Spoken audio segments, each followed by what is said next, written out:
दोस्तों, बहुत पहले की बात है।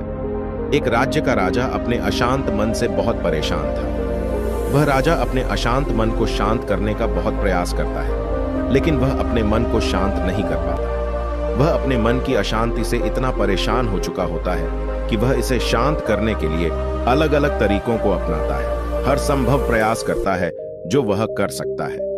एक दिन अपनी इसी परेशानी से बहुत परेशान होकर वह अपने राज्य के बड़े बड़े विद्वानों को अपने महल में बुलाता है और उनसे मन की शांति का उपाय पूछता है। राज्य के बड़े बड़े विद्वान उसे कई तरह के उपाय बताते हैं, पर दुर्भाग्यवश कोई भी उपाय काम नहीं करता। दिन इसी तरह गुजरते रहते हैं और राजा पहले से भी ज्यादा परेशान हो चुका होता है। फिर एक दिन अचानक एक व्यक्ति राजा के पास आता है और बोलता है, महाराज, आपके मन को शांत करने का मेरे पास एक उपाय है।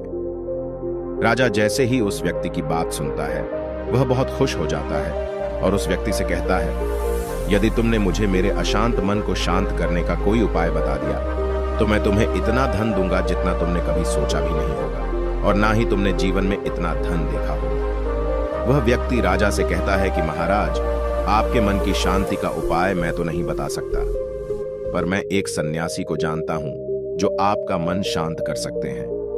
वह बहुत ही पहुंचे हुए सन्यासी हैं। उनकी ख्याति पूरे राज्य में फैली है। पूरे राज्य में उनकी महानता के चर्चे हैं। आप एक बार उस सन्यासी से अवश्य मिले, वह आपकी समस्या का समाधान अवश्य ही कर देंगे। व्यक्ति की यह बातें सुनकर राजा को बहुत हल्का महसूस हो रहा था। उसे लग रहा था कि शायद अब उसका अशांत मन शांत हो जाएगा और वह खुशी से अपना जीवन जी पाएगा। अब राजा उस व्यक्ति से पूछता है, कहां मिलेंगे मुझे यह सन्यासी? वह व्यक्ति बोला, यहां से कुछ दूरी पर जो जंगल है वही उनकी छोटी सी कुटिया है जहां वो रहते हैं। आप वहीं चले जाएं, वह सन्यासी आपको वहीं मिलेंगे। राजा अपने सैनिकों को बुलाता है और सन्यासी से मिलने के लिए जंगल की ओर प्रस्थान करता है। कुछ ही समय में वह सन्यासी के पास पहुंचता है और सन्यासी से कहता है, हे महात्मन, मैंने आपके बारे में बहुत सुना है। मैंने सुना है कि आप बहुत पहुंचे हुए सन्यासी हैं।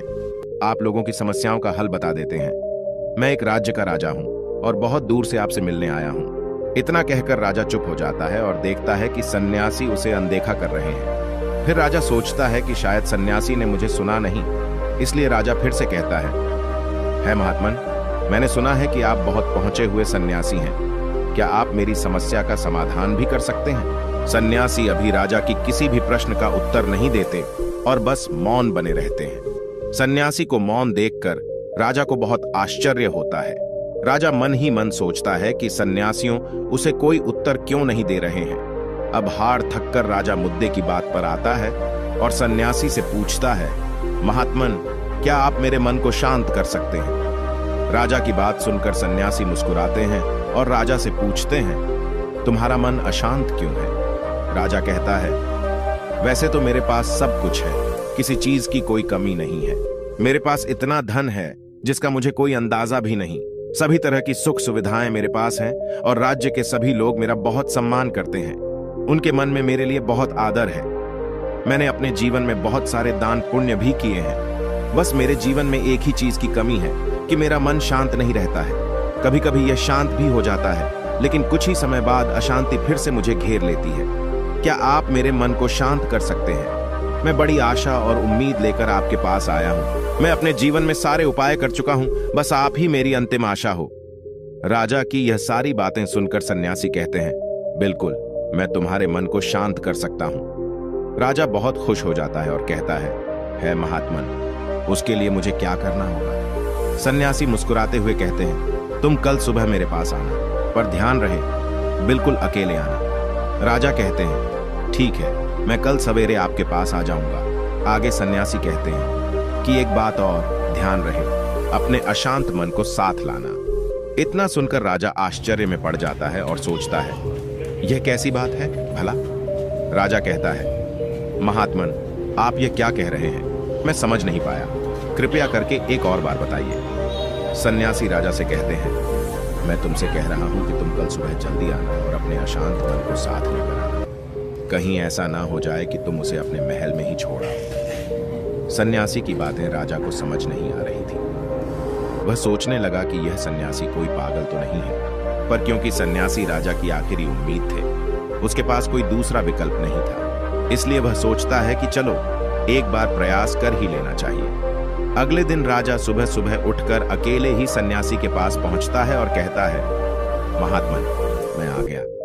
सन्यासी राजा से कहते हैं, तुम तो आ गए हो, अच्छी बात है, लेकिन तुम्हारा अशांत मन कहाँ है? लाओ, अपने अशांत मन को मुझे दे दो, मैं उसे अभी ठीक करके तुम्हें वापस दे दूं। राजा कहता है, आप ये कैसी बातें कर रहे हैं? मैं समझता था कि आप बहुत पहुंचे हुए सन्यासी हैं, लेकिन आप तो इतना भी नहीं जानते कि मन कोई ऐसी वस्तु नहीं है जिसे मैं उठाकर आपको लाकर दे दूं। मन तो मेरे भीतर है। सन्यासी राजा से मुस्कुराते हुए कहते हैं, ठीक है, आओ बैठ जाओ और अपनी आंखें बंद करके अपने उस अशांत मन को अपने भीतर खोजो।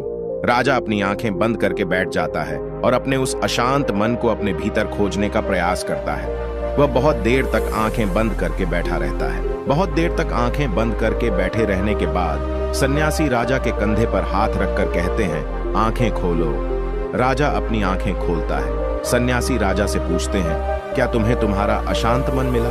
राजा कहता है, नहीं, मुझे मेरा अशांत मन अभी तक नहीं मिला।